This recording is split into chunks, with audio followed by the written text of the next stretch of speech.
Portraits in Black History series was produced with the goal of publishing the many positive contributions made to American and world society by people of African descent, to challenge the many negative stereotypes that daily bombard us, and to celebrate the accomplishments of a people who rose up from slavery to national and world leadership. As you listen to the records of the lives of some of the people being portrayed, you will hear some accounts of racial oppression and brutality. This information may make some listeners uncomfortable, but it is the historical context that framed the lives of the characters being portrayed. To remove the characters from their real-life context would be intellectually dishonest and would diminish the accomplishments of these heroes being portrayed. Imagine celebrating the skills, endurance, and accomplishments of Muhammad Ali without juxtaposing him against Smoking Joe Frazier or the towering George Foreman. The hero is measured by the power and determination of the opponent. With this in mind, our characters are portrayed within the context of the times in which they live. And now, we present A Portrait in Black History. The Life of Booker T. Washington, written by Kenneth E. Sullivan, Ph.D., copyright 2010 by Emerge Curriculum Publishing, LLC, read by Kenneth E. Sullivan, Ph.D. And now, the life of Booker T. Washington. Booker T. Washington was born as a slave on a plantation in Franklin County, Virginia in 1859. He lived in the squalid conditions that were typical slave quarters. He did not know his father, but it was rumored by other slaves that a white man from a neighboring plantation sired him, almost certainly against the will of his mother, who as a slave was powerless to restrain the advances of a white man. In his autobiography, Washington demonstrated no animosity toward his father, who took absolutely no interest in him. In fact, he exhibited that rare quality of forgiveness toward those who profited from his enslavement and that of his people, and demonstrated a great deal of hostility toward his entire race, even after slavery was abolished. It is possible that Washington's attitude was a kind of diplomacy, a compromise of sort, knowing that whites would be reading his writings, whites who had the power to promote or destroy his work. It is possible that Washington veiled his anger and resentment against those whites who had engaged in the cruelty and injustices which were synonymous with chattel slavery. It is possible that he hid his hostilities, but it is more likely that he was every bit as forgiving as he portrayed himself to be. From most accounts, Booker T. Washington was a man who had a positive outlook on life and took a positive approach in his dealings with people, white and black. He was driven by an unquenchable desire to better himself and better the conditions of his people. In his autobiography, Up From Slavery, Washington describes his memory of his childhood with two words, cold and hungry. He remembered never having enough to eat and the cold winter wind blowing through the cracks in the house and chilling his body as he tried to sleep on a cold, damp mud floor. His mother spent most of her time cooking and caring for her masters and had little time to care for her children. He would see her a few minutes in the morning before she left the little cabin to go to the master's house to serve there. He would again see her late at night at the end of an exhausting day of work. He described his mother as a good mother who did her best under the circumstances to care for her children. On one occasion, he recalls being awakened by his mother in the middle of the night and fed chicken, a rare delicacy for slaves.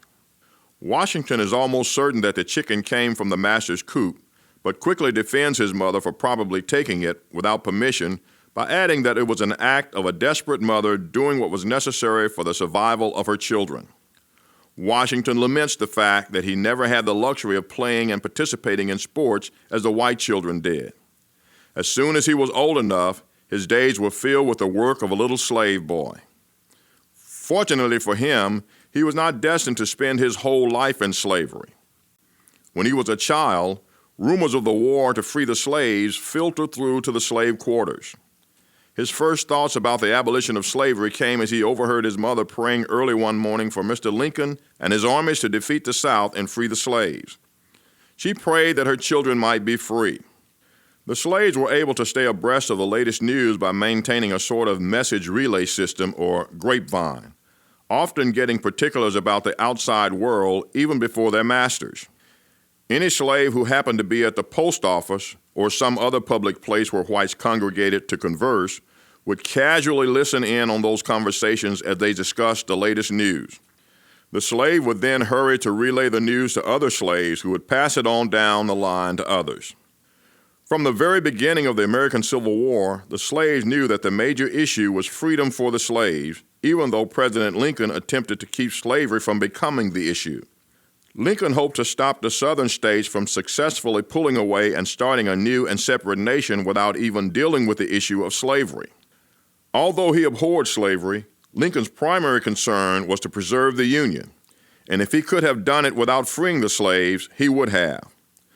But the issue of slavery would not be ignored, and later Lincoln grew to understand that the injustice of chattel slavery and the preservation of the Union could not be treated as separate issues. The Union could not be preserved without addressing its darkest sin against humanity. Because it was against the law to teach a slave to read and write, Washington never gained any kind of an education prior to being set free. He had a deep longing to learn, but was not allowed even the rudiments of an education. As the war drew to a close, the news of freedom lifted the hopes and spirits of the slaves, and the sound of singing could be heard from the slave quarters. With every passing day, new bits of information concerning the victories of the Union over the Confederate Army and the demise of slavery was brought to them as if upon the wind. The slaves waited with great anticipation for the day of the formal announcement of their freedom. And although they did not dare publicize their knowledge of the South's defeat and the imminent end of slavery, they sung more boldly and more openly about freedom. Prior to the shaping of the events that were about to secure their freedom, the slaves sung about freedom, but only in mournful tones, concealed in the shroud of religious hymns. While the masters supposed that their mournful tones about crossing over Jordan to the Promised Land were forlorn expressions of their desire for heaven and the afterlife, they were, in reality, songs about crossing over the northern border to freedom right here on earth. On the fateful day that freedom finally came to Booker T. Washington and his fellow slaves, they were all called to assemble at the Big House. When they arrived, the master and his whole family had gathered for what they felt to be a sad and solemn occasion, the announcement of the freedom of their slaves. A United States officer was present and read from an official document what Washington remembers as the Emancipation Proclamation. After reading from the document, the official turned and explained to all the slaves that they were free to come and go as they pleased. These Union officers traveled all over the South, from plantation to plantation, announcing the emancipation of the slaves. Some of the slaves cheered when the news was formally announced, but many took a more cautious posture and were more subdued in the presence of their former masters, being careful not to offend them because they were still fearful of the wrath that might follow such an offense. They waited until they could find a place of privacy before giving vent to their pent-up emotions. Women wept and thanked God for the freedom of their children, especially grateful for release from the fear of seeing a child sold away. After the initial jubilation, a sense of gloom and great concern about an uncertain future swept over some of the former slaves.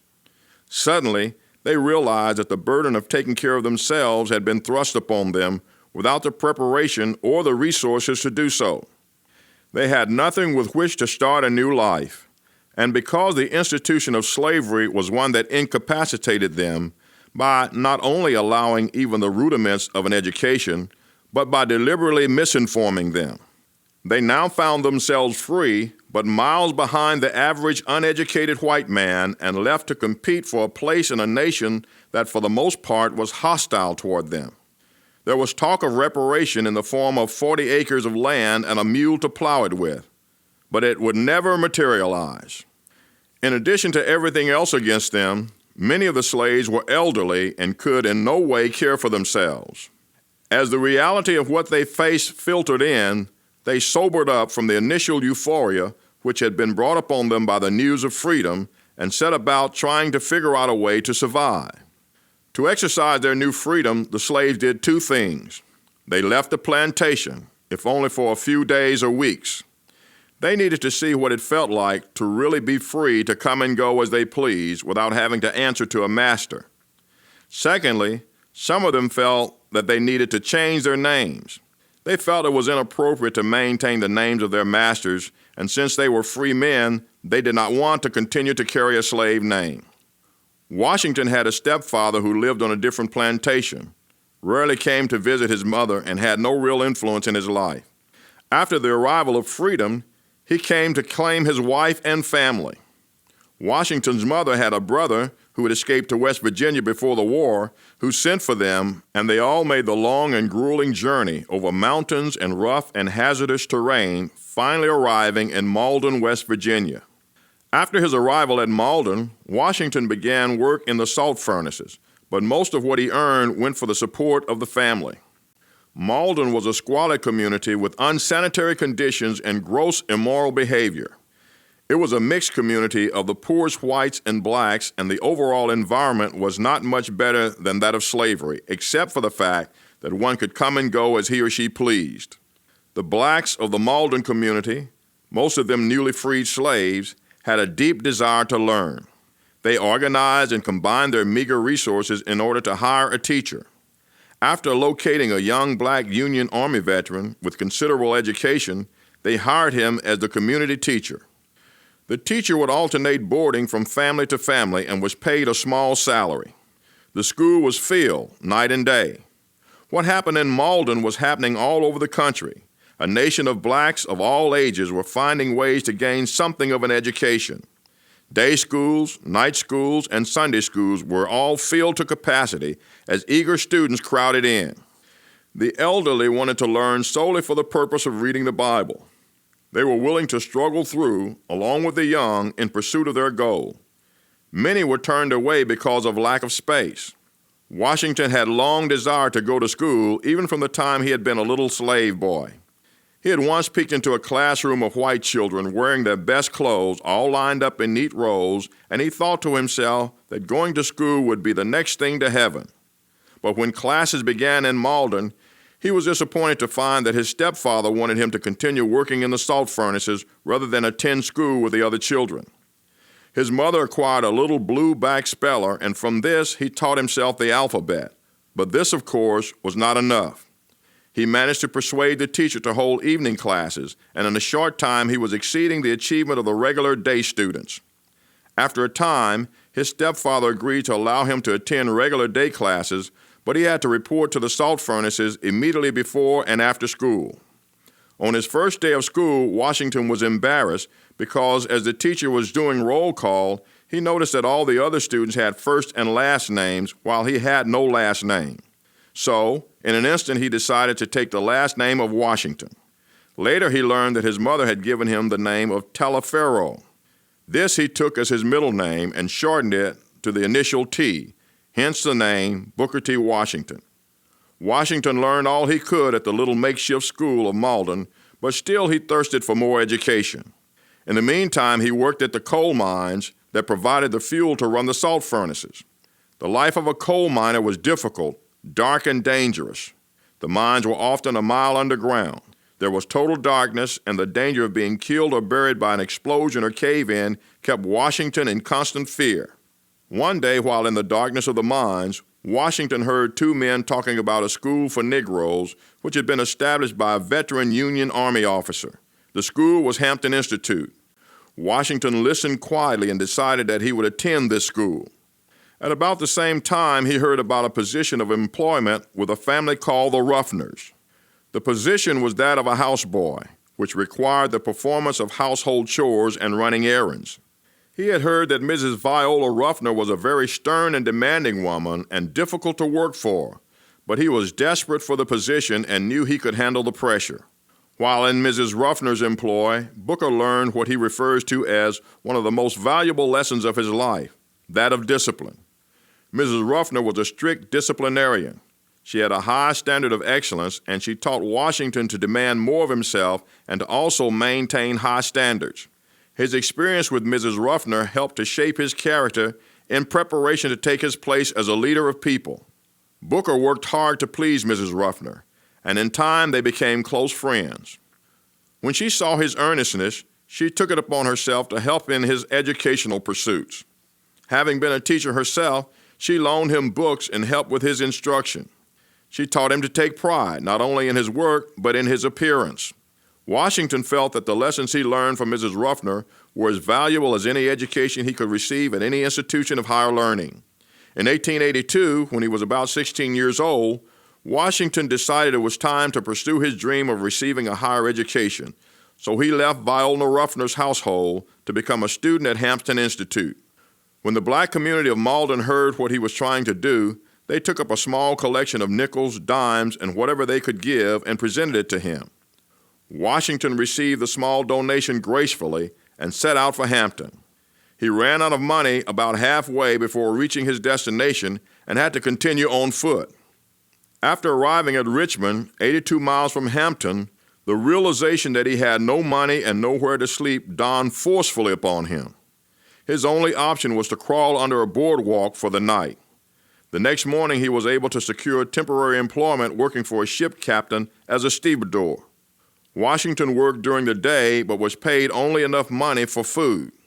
At night, he slept under the sidewalk. He stayed in Richmond for several days before setting out again for Hampton.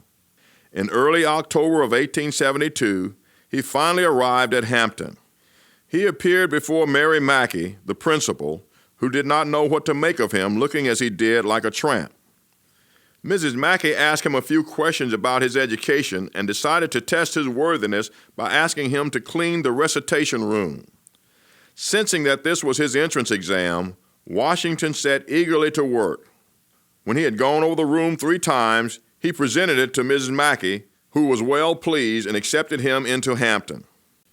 He was to work as a full-time janitor to pay for his room and meals. His tuition was paid by an outside party.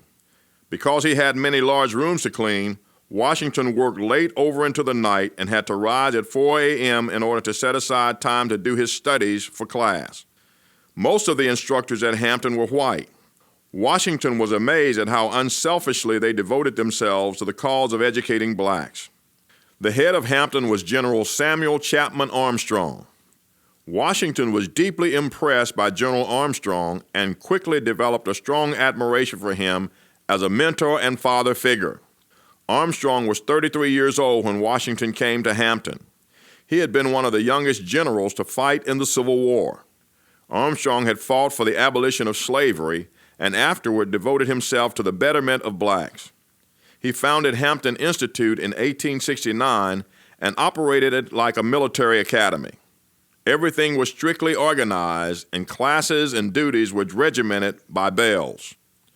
There were even drills, marching exercises, and daily inspections. Shoes had to be polished, no buttons off clothing, and no grease spots. Everything had to be neat and orderly. General Armstrong was very popular with the students and took a fatherly interest in them. In Washington's estimation, he was worshiped by his students. Despite his fatherly interest, however, and the worshipful attitude of the students toward him, Armstrong did not believe that blacks and whites were equals. He thought most blacks were incapable of grasping complex issues and unfit to take an active role in American society. Armstrong contended that the average black person was still in the early stages of civilization and inclined to laziness if unsupervised. He therefore kept the students as busy as possible. Every hour of their existence was occupied with study or work. They rose at 5 a.m. for military drill. They ate breakfast at 6, began classes afterward, and the rest of the day was spent in study and work. In the evening, Bible activities and influences were held. It was during one of these settings that Washington gained an interest in the Bible, and from then on he read at least 1 chapter every day. It is interesting to note that during this time in U.S. history, many whites embraced the Bible and Christianity, but ironically refused to see blacks as brothers and sisters, equal to themselves.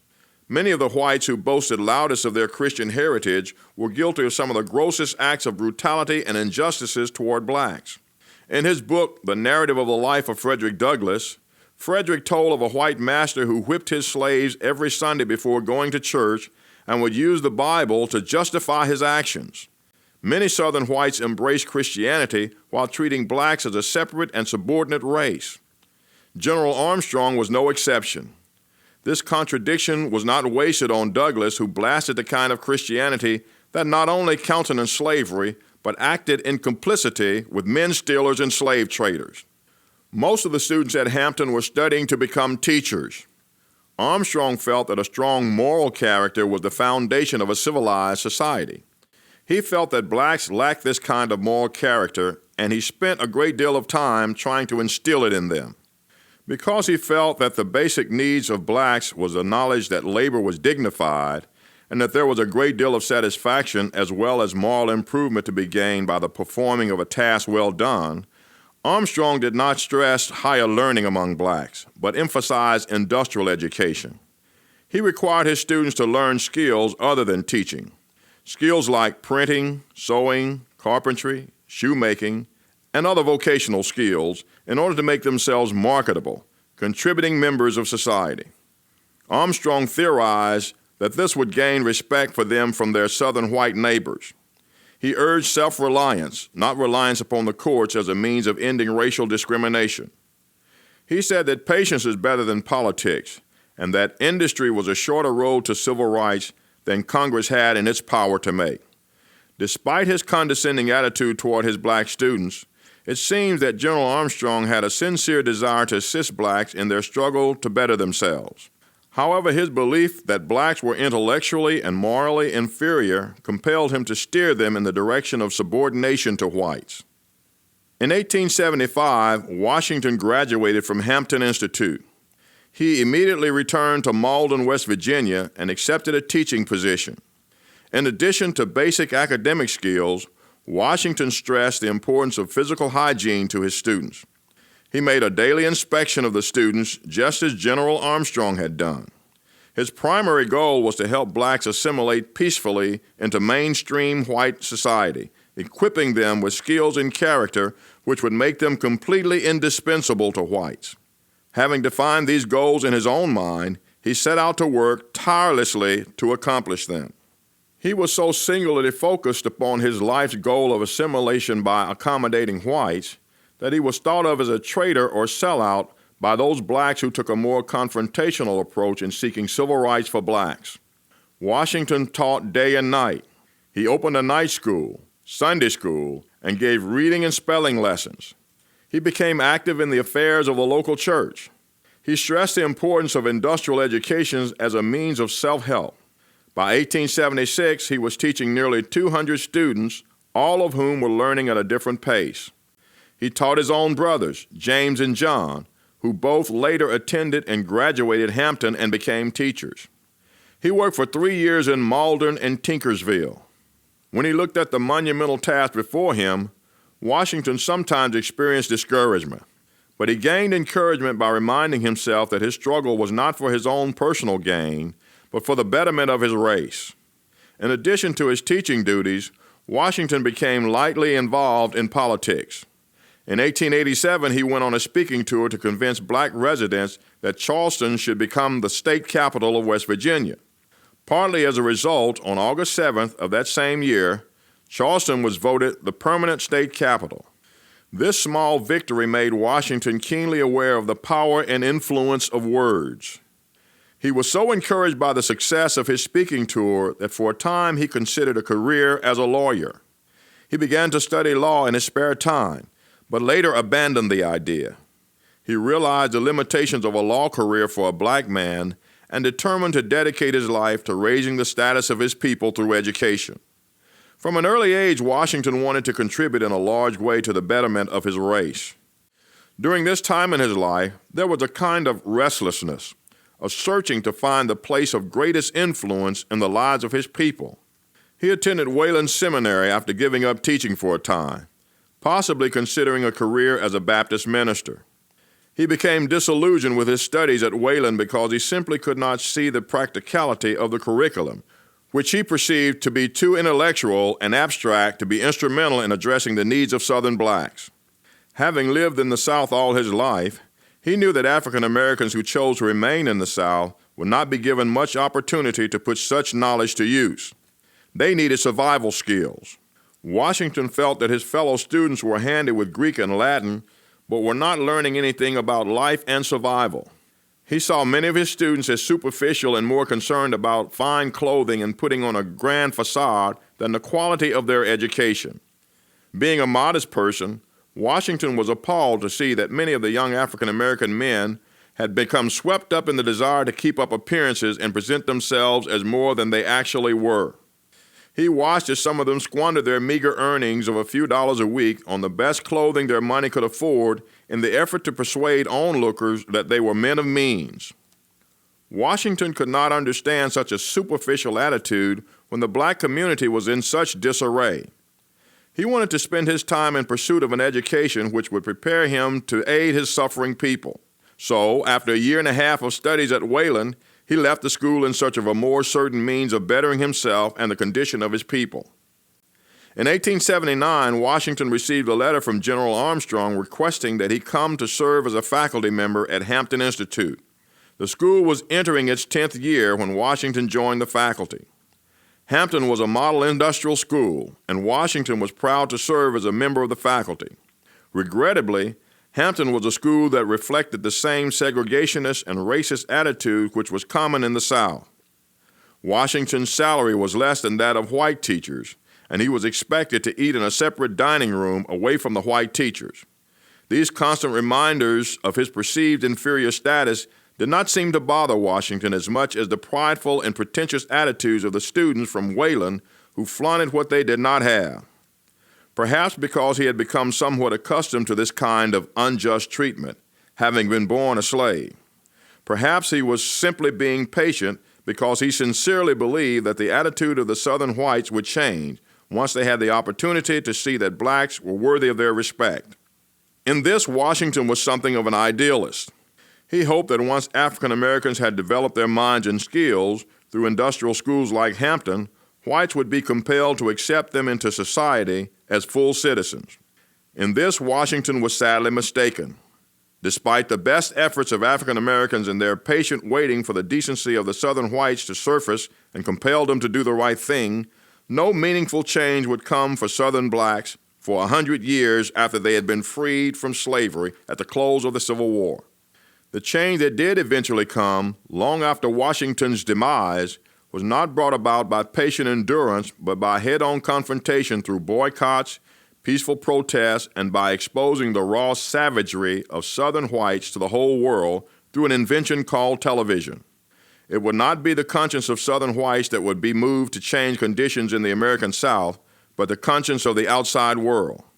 Direct, nonviolent confrontation through the civil rights movement of the 1950s and 60s would do more in a few years to change the condition for blacks in the South than hundreds of years of appealing to the compassion and decency of Southern whites. However, in fairness to Washington, it is unlikely that a civil rights movement would have been successful during his day and time. Any attempt to boycott and protest would have been isolated from the world and crushed, due largely to the fact that there was no instant national and international media to expose the cruelty and brutality of Southern whites to the rest of the world. Since Washington was insightful enough to see that head-on resistance of Southern white oppression was not a practical option, he weighed the options which were at his disposal, and the one that he believed to be the most likely to succeed was for Southern blacks to increase their value through industrial education. Shortly after his arrival at Hampton, Washington was asked to take over night classes for very poor students who worked all day to pay their tuition. He agreed to do so, but he was concerned that the students, after working hard all day, would have difficulty staying awake and alert through classes. However, he was surprised to see that the students were so eager to learn that they took in all he had to say and begged him to continue instruction long into the night. His evening classes began with 12 students and grew to between 300 to 400 students. Washington's class became one of the most important features of the institution. Another task which was assigned to Washington was that of teaching Indian students. It was thought that Indians could not be educated, but Washington quickly dispelled this myth. He showed them respect and in turn gained their respect and was able to teach them as effectively as he did his other students. Washington noted, however, that his Indian students suffered less racial discrimination than he did. When traveling, he was often not permitted entrance in certain parts of the train or relegated to substandard Negro sections, while the Indians were accepted. These affronts to his humanity bothered him, but he endured them with patience and as much dignity as such undignified situations afforded him. In May 1881, General Armstrong received a letter from an education commission in Alabama asking for a suitable white man to be principal at a new tuition-free institution for blacks in Tuskegee. Armstrong wrote back informing them that they did not have a white man, but a very suitable black man, Booker T. Washington. The commission wrote back agreeing to accept Washington. At this time, Washington was 25 years old. He accepted the position and set out for Tuskegee, Alabama, thinking he would find a building and all the necessary equipment and supplies to run a school. But to his disappointment, there was nothing. He had no place to hold classes. The Alabama State Legislature had agreed to allocate $2,000 annually to establish a normal school to train blacks as teachers. The businessman hoped that a school would stimulate the local economy and stem the tide of blacks who were leaving, seeking opportunities elsewhere. However, the funds would not be released until October of that year. Washington wrote back to Hampton requesting whatever supplies they could spare. He also knew he would have to raise the money for land and buildings for the school. He located a large 100-acre farm with several dilapidated buildings and set out to raise the $500 down payment. Before he could raise the funds he needed, he had to cultivate positive race relations and goodwill with local whites toward himself and the school he was trying to build. He became familiar with as many people as possible. He took on the role of a politician, trying to endear himself to the people he hoped would support his work. From the lowliest farm worker to businessmen and bankers, he offered a warm, friendly greeting, regardless of whether or not his kind gestures were received and returned. Washington quickly learned and applied good public relations skills. He attempted to give everyone the perception that he was a valuable asset to the community. He was successful in winning over many of the townspeople and having them welcome him among them. Washington developed relationships with the 2 black churches in the community and shared his desire to start a school there. He had no trouble finding students for his school. Every day, a group of students who were eager to enroll in his school came to his boarding house to meet him. Some of the students were already teachers, but were performing poorly on the state exam and were hoping to raise their scores by gaining more education. Washington decided to accept 30 students. On July 4, 1881, he opened his school in a dilapidated shanty. The shanty served as a temporary classroom while he was trying to raise the money to buy the farm he dreamed of owning. The shanty was in such poor condition that whenever it rained, the roof leaked like a sieve. Despite these deplorable teaching conditions, Washington was able to look forward into the future to a time when things would certainly be better for him and his school. He did not have to wait long to see progress because by mid-July, he had borrowed enough money to make the down payment on the farm. He set up a work-study program similar to that of Hampton. He organized the students into labor groups and had them render much-needed work services in exchange for most of their tuition. There were half a dozen dilapidated buildings on the farm, and he immediately organized the students to make the necessary repairs and reconditioning of the buildings, transforming them into classrooms. Classes were held in cleaned-out stables and a hen house. Some of the students made tables and chairs. Others were given general repair work to do. The local residents donated various supplies. To help bring in needed funds, Washington decided to plant cotton. Some of the land on the farm needed to be cleared for cultivating, and as there was no one else to do the work, Washington compelled the students to help. Some of the students protested, declaring that they did not come to school to do farm work, but to get a better education. Washington countered their argument by informing them that there was nothing demeaning in manual labor, and that it built spiritual and moral character. He also emphasized the fact that the school needed their labor. But the thing that convinced the students of his argument was his willingness to lead them, with his own axe, in the task of cutting down the trees and clearing the land. The students followed him one by one, and the needed land was soon cleared. Along with his continual emphasis upon a strong work ethic, Washington taught the importance of personal cleanliness. Following the Hampton model, he insisted that each student be well-dressed and well-groomed. By November, his enrollment had jumped from 30 to 88 students. As the school expanded, there was a need for more faculty. Washington wrote to Hampton, and several instructors came to help with the workload. Olivia Davis, a 27-year-old woman who had an uncanny ability to raise funds, was among the instructors who arrived in response to Washington's appeal. Davis was a godsend to the school because funds were what it needed most.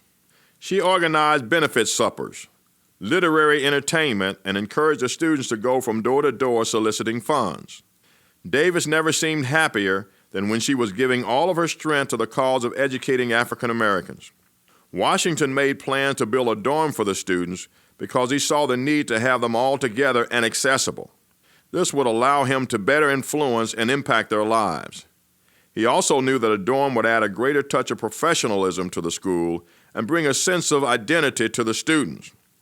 A dorm would also better assist him in scrutinizing their behavior and progress.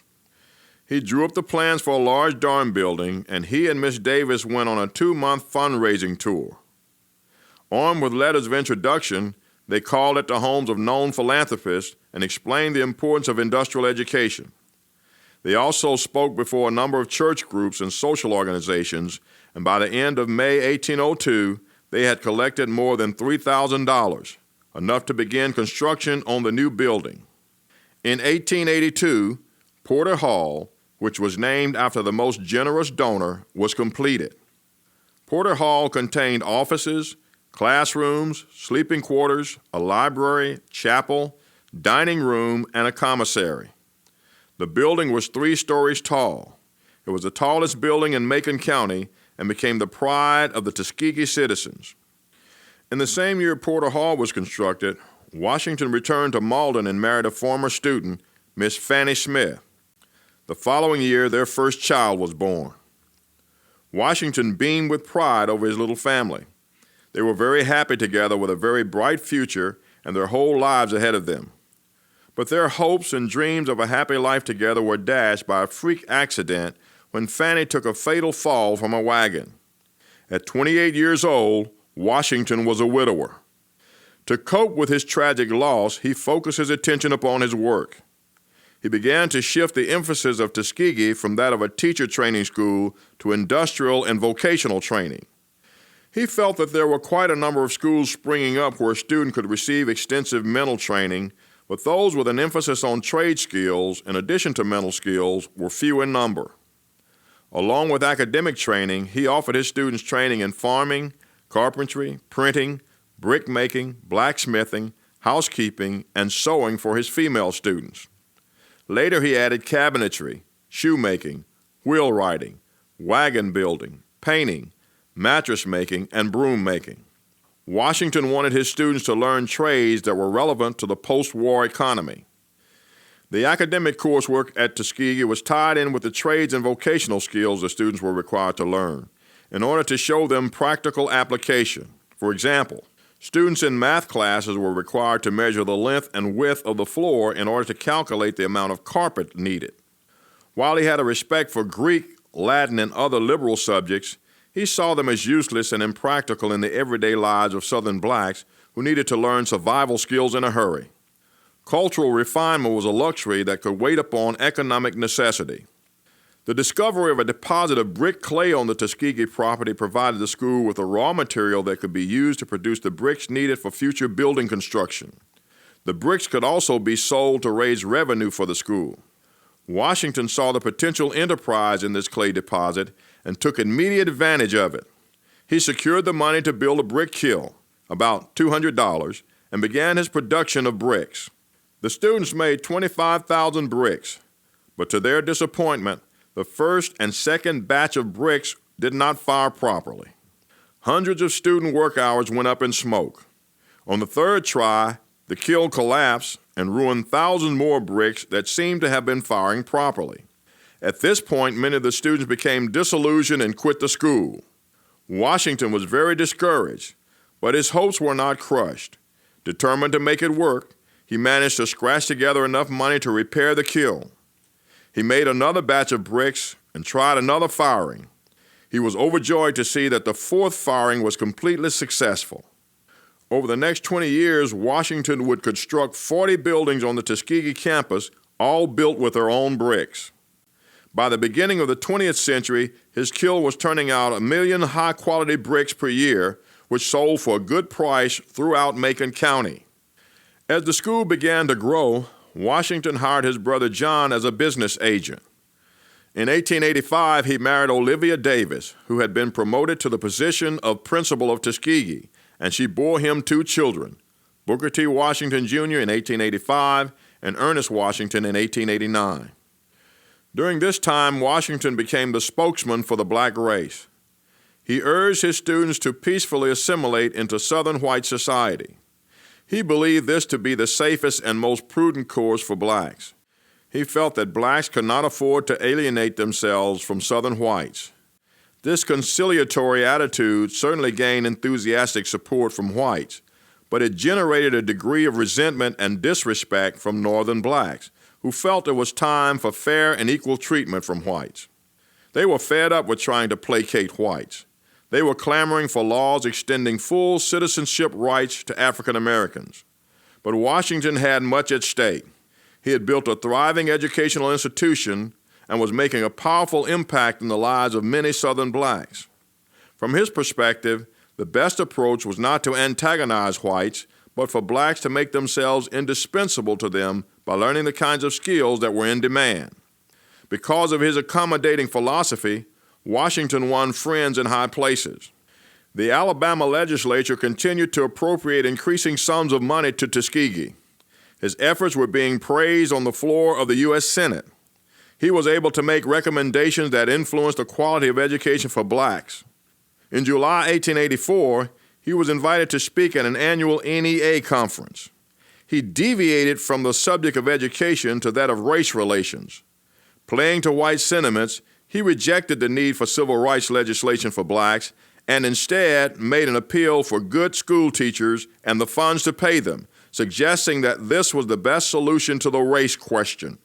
Washington's statements were not merely gestures of accommodation toward whites. He really had no confidence in legislation as a means of dealing with the race problem.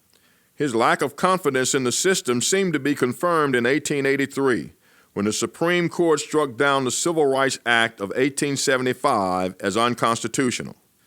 The Civil Rights Act had guaranteed black citizens equal treatment in public facilities, transportation, and places of accommodation. In his speech, Washington laid the responsibility for black progress squarely on the shoulders of blacks. Brains, property, and character for the Negro will settle the question of civil rights, said Washington. This attitude created a climate of alienation and hostility between Washington and the black leaders who had fought hard for civil rights legislation. Here was a black man who had lived all his life in the South, had seen blacks disfranchised, had witnessed the subsequent gross injustices and brutal oppression of whites against blacks, and he was rejecting their demand for civil rights, the one thing they believed would make it possible for blacks to rise above it all. This prompted some civil rights activists to accuse Washington of being more interested in protecting his work at Tuskegee and in maintaining his reputation as the black leader in the eyes of whites than in delivering millions of black people from their oppressors. The resentment ran deep between Washington and those blacks who clamored for civil rights, like W.E.B. Du Bois and William Monroe Trotter. But being convinced that his approach was the right one, Washington continued to work for the cause of industrial education. He traveled widely, granting interviews and speaking publicly about his work and his cause. In 1885, Washington suffered a nervous collapse from overexerting himself on speaking and fundraising tours, and for a time he was bedridden. He recovered from his ill health and resumed his routine. But 4 years after his illness, in 1889, he again became a widower when his wife Olivia suddenly passed away. The death of his second wife was a crushing blow to Washington. He was filled with sadness and cynicism and felt that he would never be the same again. But as the months passed, he began to settle back into things. He became very protective of the position Tuskegee Institute held in the nation. When he received word that another school might be opening in nearby Montgomery, Alabama in 1887, he saw it as a threat, fearing that the school might draw students and funds from Tuskegee. He pulled strings in an attempt to have the school located in another place. He wrote letters, hired lobbyists, and put pressure on the governor, and even slipped money into the pockets of politicians. But to his disappointment, Montgomery was chosen as the site for the new college. Upon hearing this, he shrugged and determined to make Tuskegee all the better. At a commencement ceremony for Fisk University in Nashville, Tennessee, Washington delivered a scathing commencement speech attacking black ministers. He accused most of them of being unfit for ministry, mentally or morally, and suggested that far more were concerned with the size of their salary than the salvation of their congregations. This created a firestorm of controversy among black ministers, but Washington made no apologies. The closest he came to modifying his harsh assessment of these ministers was to offer that he was only categorizing them into two groups, the upright and the immoral. After his speech, he received $2,000 from two wealthy sisters for the training of young black students who wanted to be ministers. Washington was careful not to damage the fragile relationship between his school and the white community. He warned his students to be respectful toward the white business owners and citizens. He knew that one indiscretion on the part of one of his students would cost the school dearly. When a student of his school began publishing a paper which was reported to be antagonistic against whites, Washington called the student in and demanded that he cease publishing the paper because it was detrimental to his work and the fragile relationship he had cultivated with the citizens. When the student refused, he was expelled. In 1891, Tuskegee celebrated its 10th anniversary. The school had grown from an old 100-acre dilapidated farm to 540-acre campus with many new brick buildings. The number of students had grown from 30 to 500. Vegetable gardens and barnyards were thriving, and to symbolize black progress, the students had built a 65-foot water tower, the highest point in Macon County. A student newspaper circulated through the town. The school had grown into a small town in its own right. In the fall of 1895, Booker T. Washington received an invitation to the Cotton States and International Exposition in Atlanta, Georgia, to speak at the convention. Washington addressed an audience of several thousand people. Being true to his conviction that civil rights was not the most effective path for blacks, he expressed those sentiments in his speech. In the presence of thousands of whites, Washington declared that it would be foolish for Southern blacks to agitate for civil rights at that time. He felt that with patience, social equality would eventually be granted to blacks. He cautioned that any privileges granted to blacks would be the result of severe and constant struggle, rather than what he referred to as artificial forcing. By artificial forcing, he meant laws or any kind of legal action to secure civil rights for blacks. In all things purely social, said Washington in his speech, we can be as separate as the fingers of this hand. He raised his hands with fingers widely spread, yet one in all things essential to mutual progress. At this point, he drew his fingers together and made a fist representing unity and the force of power. As he ended his speech, he urged Southern whites to give their black neighbors a fair chance to compete in the economic marketplace. Washington promised a new period of racial harmony and prosperity if whites and blacks would join together in their efforts. His speech was accepted by the suddenly enthusiastic crowd. The mostly white audience gave Washington a thunderous ovation. Hats, canes, and flowers flew into the air in an expression of jubilation. Washington had become an overnight celebrity. His speech was carried in major newspapers, and as a result, he began to receive huge amounts of mail. The speaking invitations poured in. Washington responded that his only interest was in furthering his work at Tuskegee and advancing his race. He refused to enter any arrangement which would place a commercial value on his services. President Grover Cleveland contacted him and expressed great interest in his speech. Cleveland and Washington became friends. Cleveland made financial contributions to Tuskegee and used his influence to secure support from others.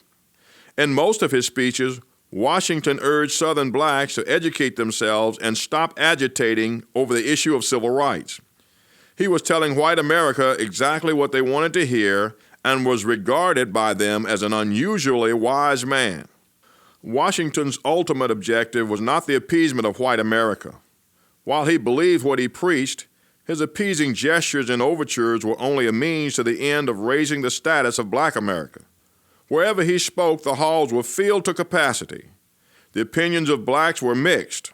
Some thought he was too conciliatory toward whites and too willing to sacrifice the dignity of blacks for short-term economic opportunities and interracial harmony. These blacks began to call him the Great Accommodator. Many black leaders felt that the entire black race would suffer because of Washington's accommodating philosophy. However, many other blacks were thrilled with his accomplishments and status and the work that he was doing. Just when Washington felt on top of the world and that he was making real progress in his appeal to the conscience and sentiments of white Southerners, he was abruptly reminded of how intractable Southern racism and resentment of blacks actually was. In May 1886, the governor of Alabama, William Oates, was invited to speak at the Tuskegee commencement.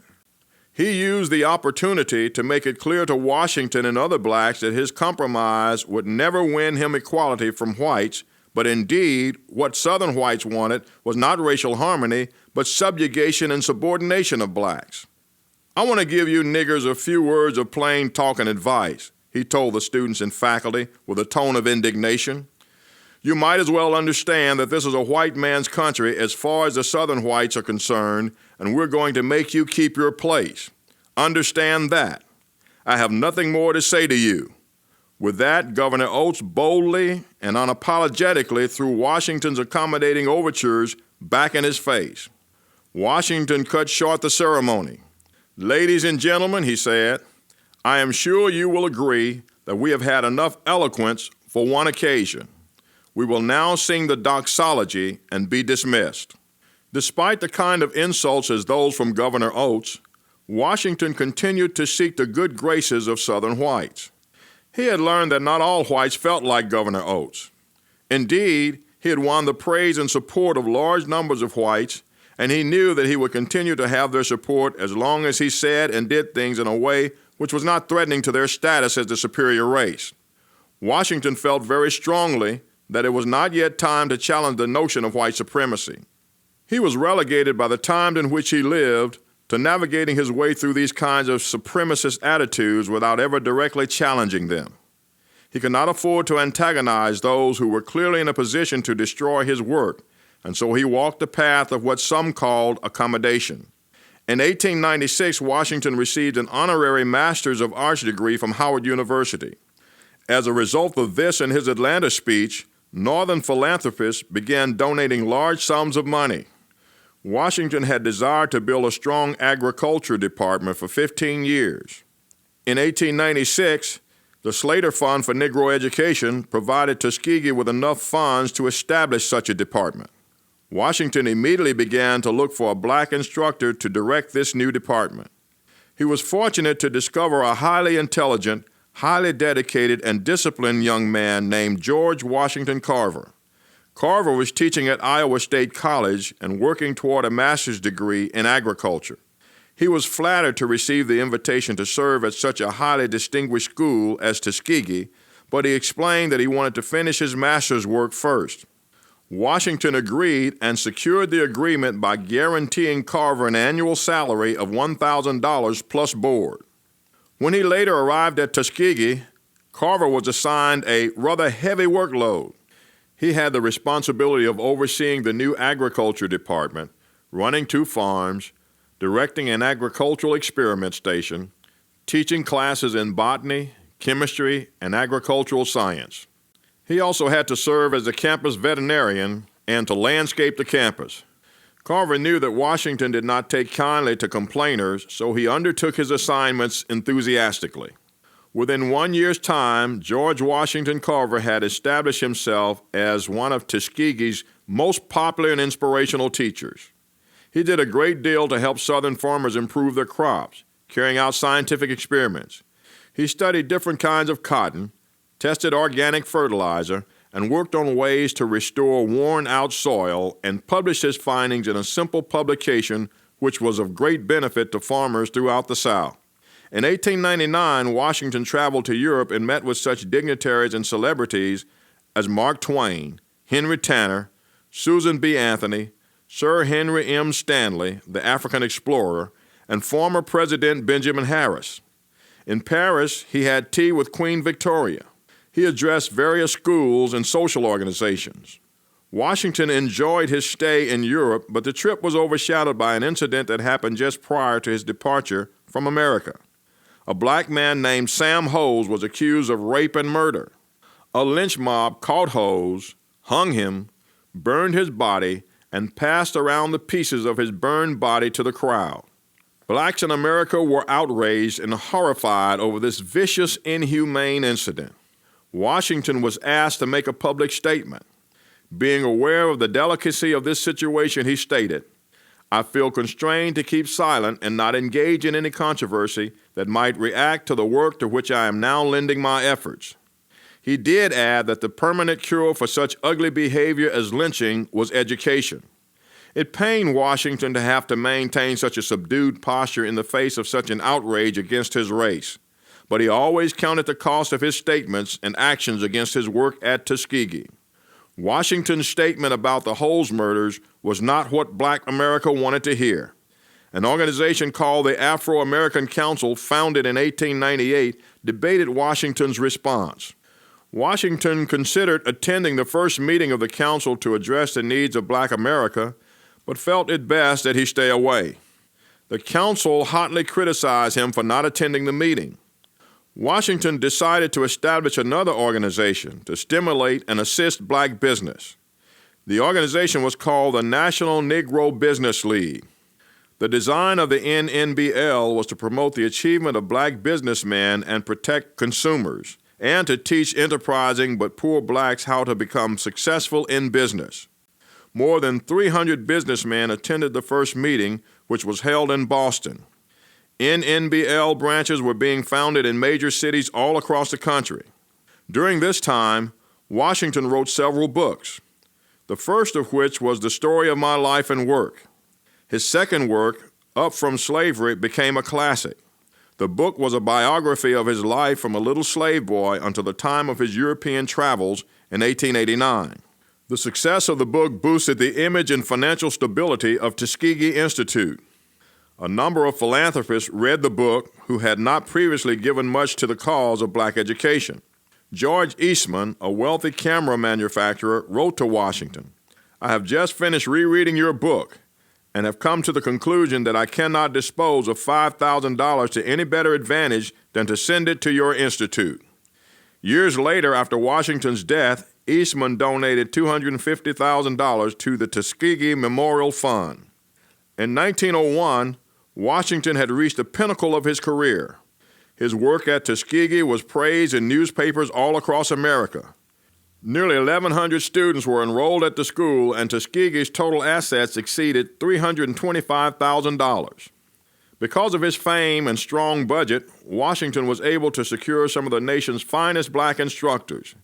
He was able to attract a number of notable speakers, including William Howard Taft, the Secretary of War, Andrew Carnegie, the industrialist, and Susan B. Anthony, the feminist leader. Probably the greatest honor of Washington's life was conferred on him on October 16, 1901, when he was invited to visit President Theodore Roosevelt at the White House. He enjoyed dinner with the president and his family, and afterward they discussed various issues. Later, when the story was printed, there was a public outcry among much of white America, especially those in the South. They were shocked and outraged at the thought of a black person dining at the White House with the president. The newspapers demanded a statement from Washington, but he refused to make any statement. The Brooklyn Eagle printed a fake interview. The Richmond Times went as far as to intimate that Roosevelt's gestures was a subtle endorsement of interracial marriage. After pondering the issue, Roosevelt resolved never to invite another black person to the White House.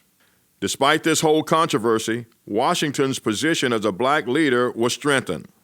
Roosevelt continued to consult him on certain issues, especially appointing blacks to minor government positions. Washington wondered if the president had the best interest of the black race at heart because Roosevelt was inconsistent in following his advice. He liked Washington, but did not want to associate himself too closely with him.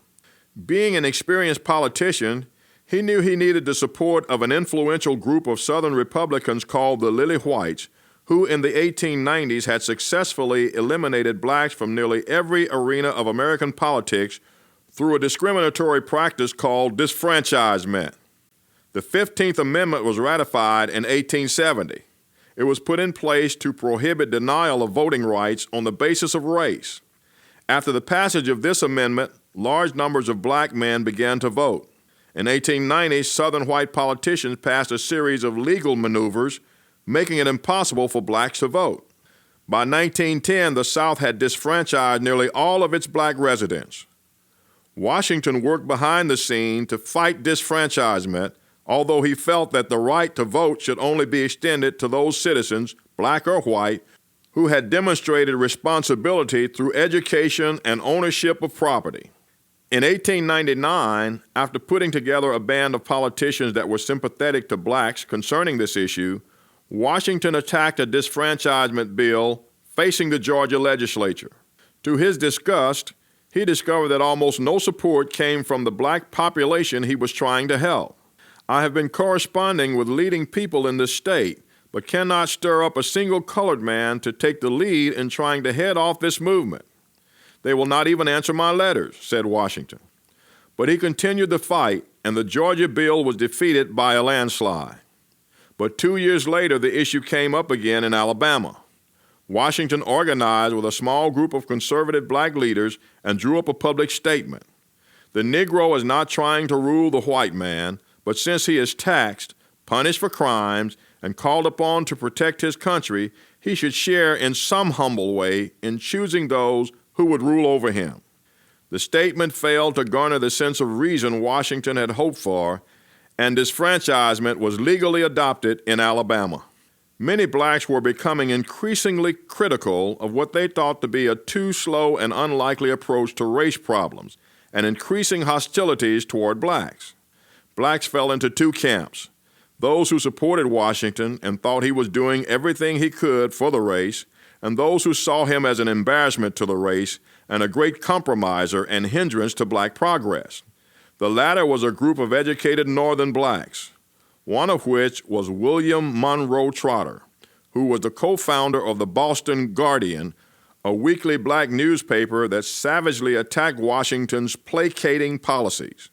There was even talk of an assassination attempt against Washington.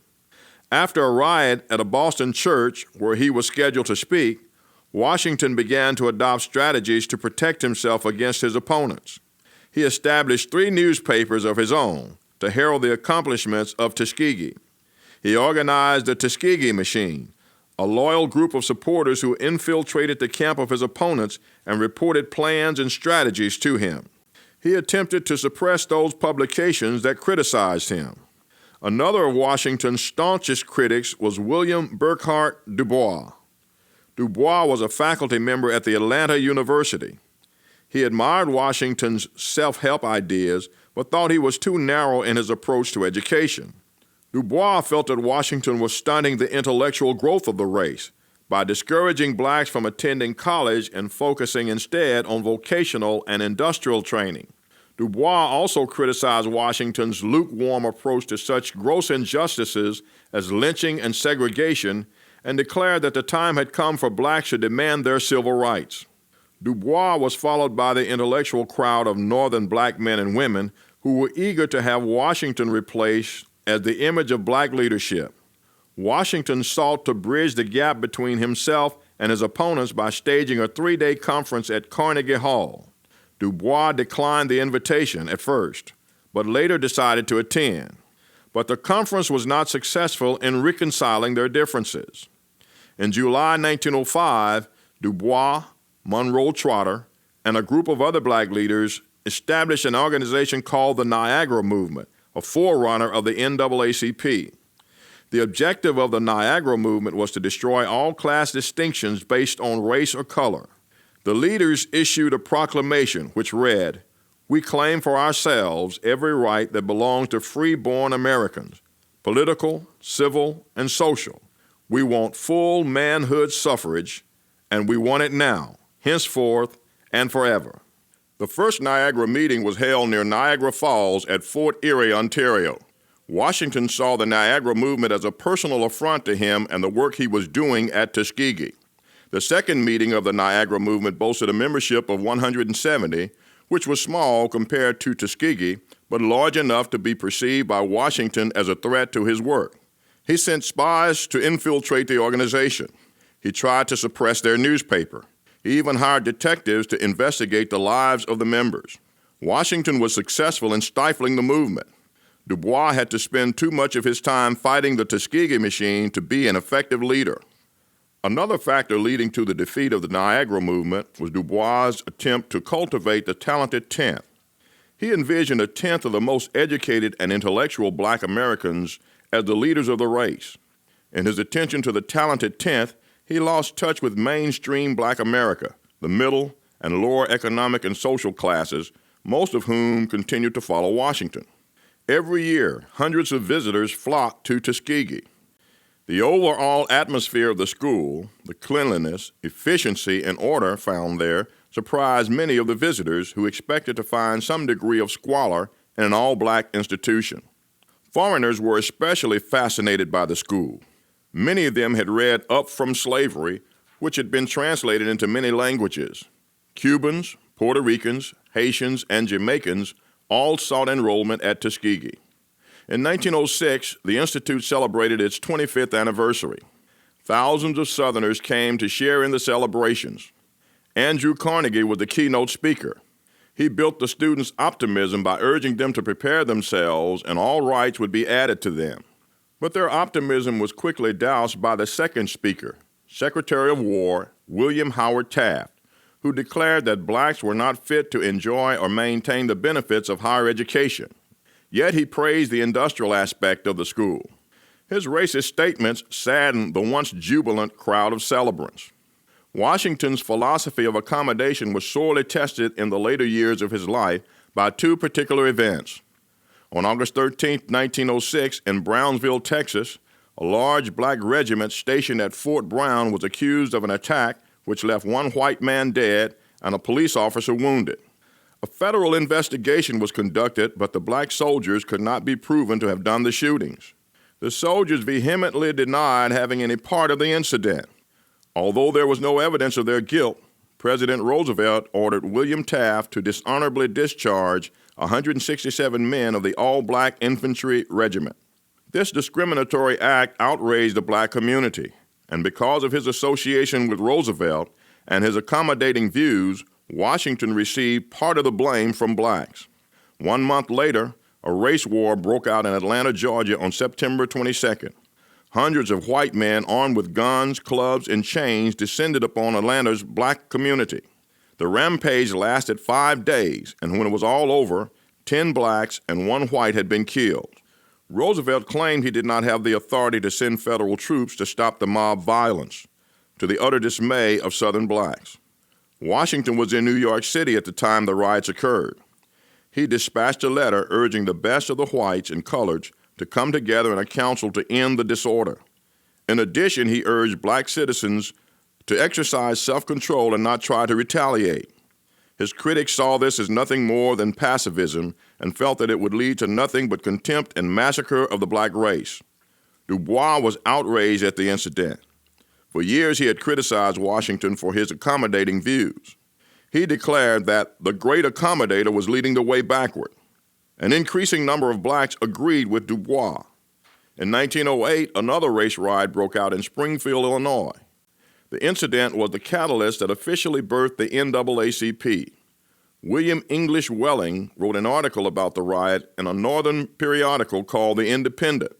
"We must come to treat the Negro on a plane of absolute political and social equality," he wrote. A number of northern whites were moved by Welling's article. Later, a group of the sympathetic whites met together to organize a race conference to address the injustices which had been heaped upon America's black citizens. The statement of the conference was issued on February 12, 1909, a symbolic gesture because it coincided with the 100th birthday of Abraham Lincoln. It was signed by 60 prominent Americans, including social worker Jane Addams, journalist and anti-lynching activist Ida B. Wells Burnett, Professor W.L. Buckley, philanthropist J.C. Phelps Stokes, and W.E.B. Du Bois, among many others. The new organization named itself the National Negro Committee. Later, the NNC and the Niagara Movement formally merged. The second conference of the NNC was held in May 1910, at which time the members agreed to adopt a new name, the National Association for the Advancement of Colored People, or the NAACP. Moorfield Story, a respected white Boston lawyer, became the first president of the NAACP. Du Bois, the only black among the executive officers, was appointed Director of Publicity and Research. Du Bois later established a paper called The Crisis, which became the voice of the NAACP. The Crisis became the instrument to voice protests against racism in America, but was also turned upon Washington and Tuskegee.